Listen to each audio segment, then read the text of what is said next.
Very much. Now, folks, here's something. A new Rasmussen poll shows that 78% of those surveyed want to change all members of Congress, i.e. throw the bums out.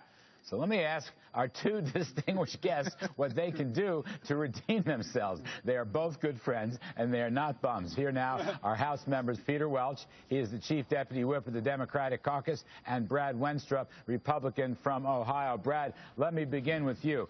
What can you do now? I mean, these numbers are pretty bad. The Wall Street Journal numbers, I think, were 60% throw all Congress out. What can you do to redeem yourself?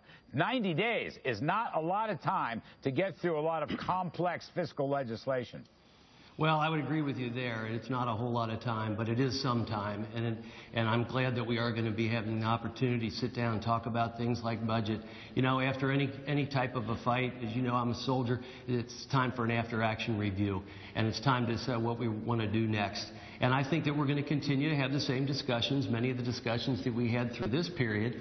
But hopefully we'll be sitting down at a table. The President said that he would sit down and negotiate after we pass something like this. After that happens tonight, I hope that that's the case and we can move America forward.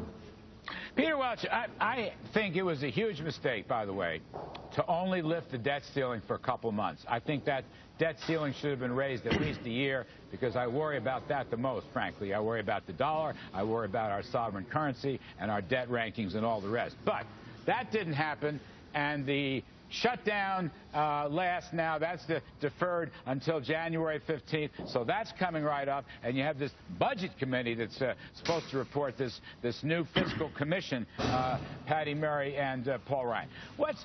Seriously, do you believe that in the next 3 months you're going to get all of this done? It's going to be really tough, because we're now, actually, that we've got this fight behind us, starting to talk about the real legitimate policy differences of how much we should cut, how much revenues we should have. That's been an ongoing debate, but it was stalled when we got into really what I think was the last-ditch effort to repeal the Obama health care bill.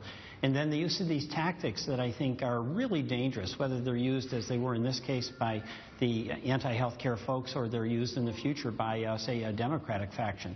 We've got to pay our bills, and we shouldn't be holding the government hostage and inflicting unnecessary pain on innocent people as a tactic, rather than have the real discussions where Brad and I probably disagree, but we're not going to get to yes unless we have a real conversation about it. You know, and that's where we're at now. You know, Brad, I mean, these polls are bad enough. The fact that you've only got about 3 months makes it even worse. Let me just ask you this. Will the Republican Party continue to go after major changes in Obamacare? The defunding did not work. The delay did not work. Essentially, this was a clean bill. I think that's fair to say, with only some tiny, tiny modifications. What's your next step on Obamacare? Well, I think we're going to continue to try and make changes and gear towards patient-centered solutions.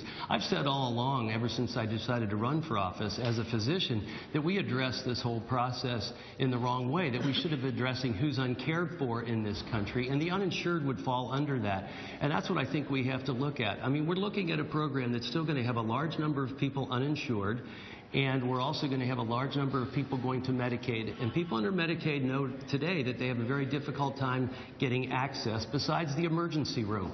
And we need more primary care doctors and more access. So the problems are still going to exist that we need to address if we're serious about really getting care to the American people.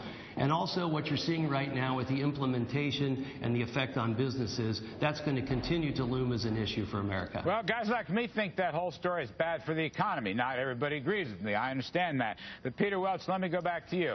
I'm getting emails and I'm getting tweets that basically say, you know what? Obamacare alone, because it's going to drop of its own weight, that the launch was so incredibly bad, it is in fact a train wreck and will never work. What's your reaction to that? Well, listening to Brad, as long as we're talking about improving it, and it's going to need improvements, then we're all ears. We want to sit down and do it. In fact, in my state, I'm going to go around, talk to providers, talk to business leaders, to companies, and find out, hey, how's this working? How's it not working? How can we improve it? What would you change, Peter? Pardon me from interrupting, but it's a very interesting point. What would you change? Number one, the computer system. I mean, we've got glitches. It's tough to get on. It's tough to get in. And this has got to be simple. And when we're talking about how do we improve it, how do we make it work better, how do we get the cost down, that's where we can make some progress. We've been having this endless battle through the House, through the Senate, the presidential election, the Supreme Court, about whether it would be the law or not. That's established. So now when Brad, who's got a lot of experience as a doctor, comes up with some suggestions, and it's about not repealing the Obama health care bill, but making it work, making it more affordable, we've got to work with him. So we're in a place now where we can actually make progress rather than have this knife fight, which is essentially what's been going on here for the past couple of weeks. Just last one, Peter. I've only got 15 seconds. Have you and the Republican caucus given up on repealing Obamacare? Well, it may be difficult to repeal it in its entirety, but we certainly want to implement things that we feel are logical solutions that are going to provide care for the American people, that are affordable, and where they really have access. So you can call it what you want, but change needs to take place if we're going to really accomplish our goal. Thank you, gentlemen. Appreciate it very much. Peter Welch, Brad Wenstrup. Appreciate it very, very much. Now let's go to our expert.